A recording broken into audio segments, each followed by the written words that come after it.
Obboleettiin keenya gaazidhaan gubatte. Dhaga'uufis kan gurraan nama zagannan. Yaa Waaqayyo baanee nama alatti hafu osoo hin taane baanee nama ala oolee manatti galu nu taasisi.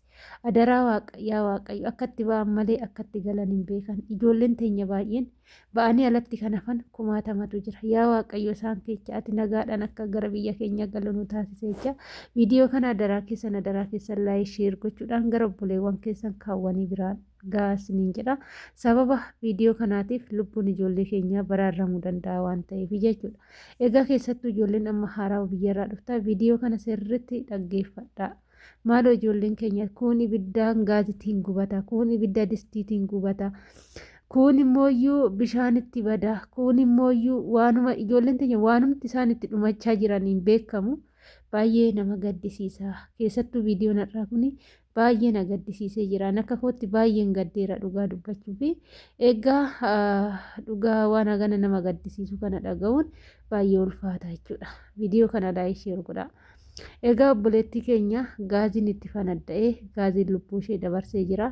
Ishee duute Waaqayyo lubbuu ishee haa maaru, mirga qulqullootaa ishee haa dhaabu. Kan du'e hin deebi'u, kan deeme hin galu. Isheen hin deemte hin deebitu jechuudha. Garuu waan baay'ee nama gaddisiisu madaamin ishee erga duute reeffa ishee irratti illee kissii bante jechuudha. Namni reeffa kissii itti banu jira. Garuu madaamin ishee reeffatti kissii bante. Inni akkas ture dubbiin jarru jechuudha. Arabdoonni halkan guutuu nyaachaa bulu, dhugaa bulu. Isaan nyaanne jedhanii hin dhiisanii, quufne jedhanii hin dhiisanii. Nuti kushiinaa keenya dhiqannee waa hundumaa qulqulleessinee kaanee keessaa yeroo baanee rafnutti isaan immoo nu duuba garagaranii gizee dhibba kan isaan kushiinaa seenanii gizee dhibba kan gaazii qabsiisanii nyaata kana hojjetanii jechuudha. Egaa obboleettiin keenya kana hundumaa jechuudha wanti ta'ee gaazii banaa gatanii jechuudha jarri. Gaazii banaa gatanii obboleettiin keenya immoo ganama yeroo irribaa kaatu. Ganama yeroo irribaa kaanu gaazii qabsiisuu fiiguuf osoo hin taane gaazota cheekii gochuu qabna. Innaa manni hundi maskootiin cufaadha, balballi cufaadha, karaa qilleessitti seenu hin jiru. Ishiin kanuma kaatee qursii hojjetti waan ta'eef dhattee gaazii qabsiisutti qajeelte jechuudha. Yeroo kana gaazichi banaa jira waan ta'eef qilleensi garaagaraa guutee jira. Gaazii yeroo banaa ta'u gaaziin gara firniititti dhufa jechuudha. Firniititti gizee dhufu naffana makaayuu qabsiifamuu baate. Gaazichi qabfanamee jira jechuudha. Ishiin immoo biyyi nagaadha jettee akkuma kaateen gaazicha yeroo qabsiistu gaaziin kun xabbiidhaan guutee jira waan ta'eef boggi yoo jedhu ishii irratti ol qabate jechuudha. Yeroo ol qabatu kana jarri mana jiru. Hundi isaaniitu mana jiru. Namni mana hin jirre hin jiru. Garuu mucayyoo tana dhaqqabanii lubbuu ishee baraaruu hin dandeenye beekatuma dhaquu dhiisan. Gaafa gizee tokko tokko gola ormaa keessatti gaafa faayidaa gaafa hojjettu malee gaafa miidhaa sirra ga'u nama siin birmatu, nama sii fiigu, nama siif rakkatu akka hin qabne sirritti beekaa jechuudha. Jala muraatii beekaa. Innaa obboleettii keenya kana yeroo gaaziin kun gara kafana isheetitti uffata isheetitti qabatu ishiin ofirraa dhaamsuu dadhabde. Garanaa yoo jettu garasiin itti boba'a. Garanaa yoo jettu garasiin itti boba'a. Osuma kanatti haagaltu hijaaba kan ishiin uffattee jirtu guutumaan guututti irratti cinceessee haga kafana uffata isheetitti hanga rifeensa mataa isheetitti gubatee beezawee dhugaan isin jedha wanni na gaddisiise parsantii 95% guutumaan guututti gubatte jechuudha. Waan garaa nama nyaatu mee ilaala. Ibiddaan parsantii 95% gubachuu jechuun hagam akka ulfaatu isinii kana jedhanii gammatuun nama dhibu. Akkasitti gubatte jechuudha obboleettiin keenya. Kanarraan immoo gaafa isheen gubattee dhumattee duutu kana maal jedhani jarri gaafa reeffa isheetitti kissiin wanjalli akka isaan irratti hin muramneef jechuudha. Gaafa namni tokko mana isaaniitti du'ee argamu seerri hin gaafata, poolisiin hin gaafata. Gaafa achitti qaalii kennatan jechuudha. Nuti du'e yookaan of ajjeesi jennee wanni ishee karoorsin hin jiru. Ofumaaf haala kanaan du'uu barbaadde aarii maatii ishii qabdi, aarii mataa dhuunfaa ishii qabdi. Kanatti ofumaa barbaadde of ajjeeste malee sababa hojii mana keenyatiif miti jedhanii qaalii kennatanii ofirraa kissii bananii ofirraa cufsiisanii jechuudha.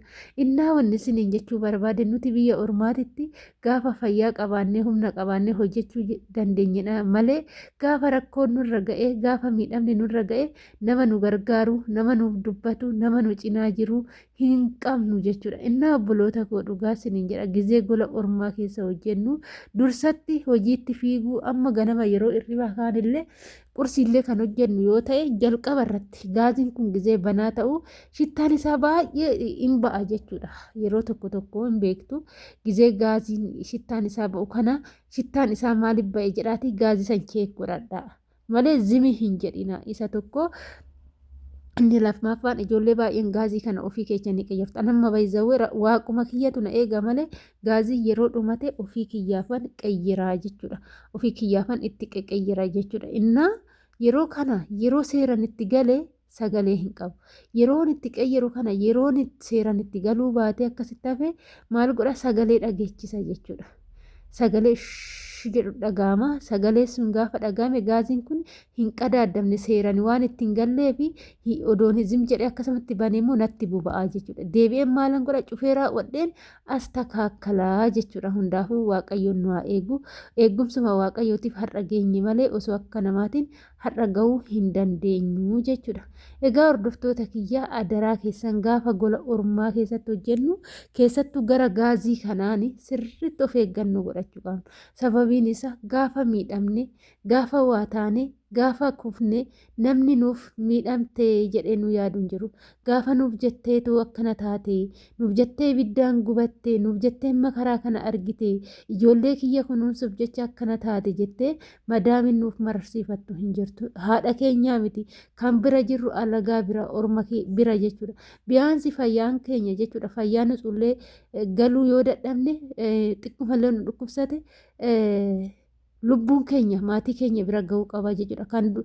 Yoo kan duunus ta'e maatii keenya ijaan argine bariisaa an akka kootititti akka mataa kootititti jechuudha. Har'a galee har'a maatii koo ijaan argee galgala sana dondee garaa na nyaatu jechuudha. Garuu duuti biyya ormaa baay'istee garaa na nyaatti. Maaliif akka maatii keenya dheebonnetti akka beelofnetti jirra. Baay'een keenya amma unkaan namaa miti sareen guddifatan garaa nama nyaatti.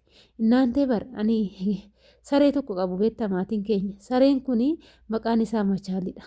Inni gaafan biyyaa ba'ee biyya arabaa kana hojjedhu saree san faayyaadha jechuudha. Waan sin garamu akka namaatii salaam yoo jettiin harka fuudhessi cabbaxaa bakka sareedha siniin jechuu hin danda'u jechuudha. Afaan beeka walumaa galatti sirriitti si fahama. Inni gaafa inni du'e naan jedhan akka waan namni du'e naan jedhanii natti maniititti garaana nyaatee gadi taa'een boo'ee jechuudha. Inni waniin isiniin jechuu barbaade nuti unkaan nama dhiisaati nama sareen biyya keenya nu naaffaqxe nama lafti biyya keenya nu naaffaqxe baay'ee nama dharraane waa hedduu arguu nama dharraane akka namaatittuu gadi baane qilleensa fudhachuu nama dharraane garuu osoo kana hin argatiin gaafa haala kanaan hafnu baay'ee tokko nama dhiphisa baay'ee tokkos qalbii nama cabsa. Kanaaf obboloota koo adaraa keessanii dursaa ofii mataa ofiitii kennuudha. Namaa ta'uun duratti ofii ta'uudha. Jalqaba namni ilmi namaa yoo ofii ta'e namaa ta'uu danda'a jechuudha. Kanaaf gizee gola ormaa keessas hojjennu wantoota nu miidhanirraa sirriitti of eeggannoo godhachuu qabna.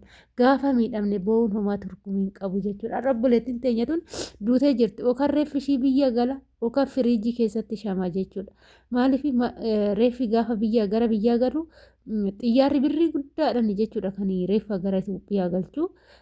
Achirraallee immoo makiinaan siyaasii miti akka qe'ee maatii gahutti jechuudha.